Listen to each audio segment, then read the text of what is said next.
বাবা মা জন্মাবার পর প্রথমবারের জন্য এই দুটো শব্দের মধ্যে দিয়ে আমরা কথা বলতে শিখি, কিন্তু তা সত্ত্বেও জীবনে আমরা এই শব্দ দুটোর গুরুত্ব অনেক সময় ভুলে যাই। আজ কেন হঠাৎ এই কথাগুলো বলছি জানতে ইচ্ছে করছে, তাই না? সব বলবো তোমাদেরকে। তার আগে নমস্কার সবাইকে। কেমন আছো তোমরা সবাই? আশা করি সবাই খুব ভালো আছো।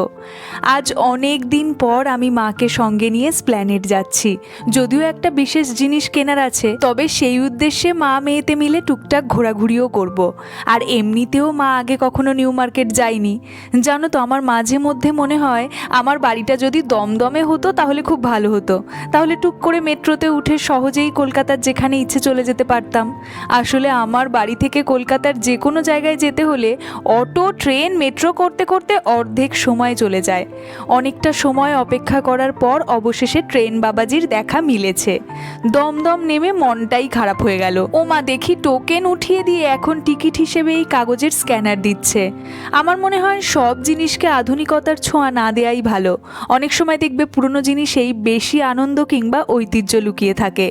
জানো তো, আমি জীবনে অনেক সময় কিছু মানুষকে নিজের বাবা মায়ের থেকেও বেশি প্রায়োরিটি দিয়েছিলাম। সেই সব মানুষের থেকে ক্ষণিকের ভালোবাসা পেয়ে আমি বাবা মায়ের ভালোবাসাকে অবহেলা করেছিলাম। কিন্তু ওই যে পৃথিবীটা গোল, তাই ঘুরিয়ে ফিরিয়ে সেই সব মানুষগুলোকে কেড়ে নিয়ে ভগবান আমাকে চোখে আঙুল দিয়ে বুঝিয়ে দিয়েছে জীবনের আসল সত্যটা এটাই, জীবনে যে কোনো পরিস্থিতিতে পেছনে ঘুরে তাকালে শুধু বাবা মা নামে এই দুটো মানুষকেই দেখতে পাবে, যারা তোমাকে শর্তহীনভাবে আজীবন ভালোবাসা দিয়ে যাবে। তোমাকে তোমার মতো করে গ্রহণ করে নিতে তাদের কোনো দিনই কোনো সমস্যা হবে না।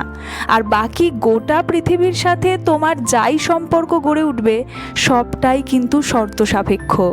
তোমাদের সাথে কথা বলতে বলতে নিউ মার্কেট চলেও এসেছি। বেশ কিছুদিন হলো আমার ট্রাইপডের ফোন হোল্ডারের লকটা ভেঙে গেছে, তাই ভিডিও শ্যুট করতে ভীষণই অসুবিধে হচ্ছে। যদিও আমি ভেবেছিলাম হয়তো সেপারেটলি ফোন হোল্ডার পেতে সমস্যা হবে, কিন্তু আমার ভাগ্যটা আজ ভালো, তাই পেয়ে গেছি। এখন আমি আর মা মিলে জুয়েলারি মার্কেটটাতে চলে এসেছি।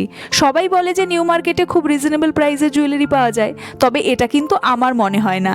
বেশ কিছু দোকানে কোয়ালিটি অনুযায়ী প্রচুর দাম বলে, তার থেকে আমার মনে হয় ইনস্টাগ্রামের বিভিন্ন পেজ থেকে অনেক রিজনেবল প্রাইসে জুয়েলারি পাওয়া যেতে পারে।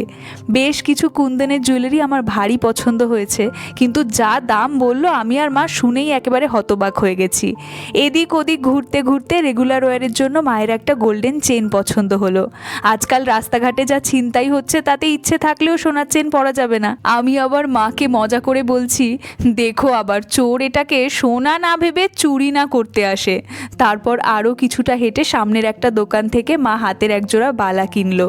শুরুতেই বললাম মা আগে কখনো নিউ মার্কেট আসেনি, তাই ভাবলাম এসেছি যখন নিউ মার্কেটে শ্রীলেদার্স থেকে ঘুরেই যাই। যদিও আমাদের সোদপুরে এখন শ্রীলেদার্সের শোরুম ওপেন হয়ে গেছে। দারুণ সুন্দর সুন্দর ব্যাগের কালেকশন দেখে মনে হচ্ছে সব কটাই কিনে ফেলি। তারপর ভাবলাম এই মুহূর্তে যেটার প্রয়োজনীয়তা নেই সেটা কেনার কোনোই মানে হয় না। বাবার জন্য একটা বেল্টের দরকার ছিল, তাই মা এখানে বাবার জন্য একটা বেল্ট পছন্দ করছে। মা আমাকে জুতো কেনার কথা বলছে, কিন্তু সত্যি কথা বলতে শ্রীলেদার্সের জুতো আমার পায়ে একদমই টেকে না। এক দুবার পরলেই ছিঁড়ে যায়, তাই আমি পছন্দ হলেও কিনতে চাই না। অনেকক্ষণ ঘুরেছি, তাই এখন ভীষণ খিদে পেয়ে গেছে। ক্যাথলিন থেকে মা আর আমি টুকটাক খাওয়া দাওয়া করলাম। আমি নিলাম একটা পনির 65 আর মা নিল একটা চকলেট ব্রাউনি। যদিও আমার মা একদমই বাইরের খাবার খেতে চায় না, তাই শেষমেশ আমাকেই বাকিটা খেয়ে শেষ করতে হলো। মা মেয়েতে মিলে একটা অপূর্ব সন্ধে উপভোগ করলাম। চলো এখন গুটি গুটি পায়ে বাড়ি ফেরা যাক। দেখা হচ্ছে তোমাদের সাথে পরের ব্লগে। বাই।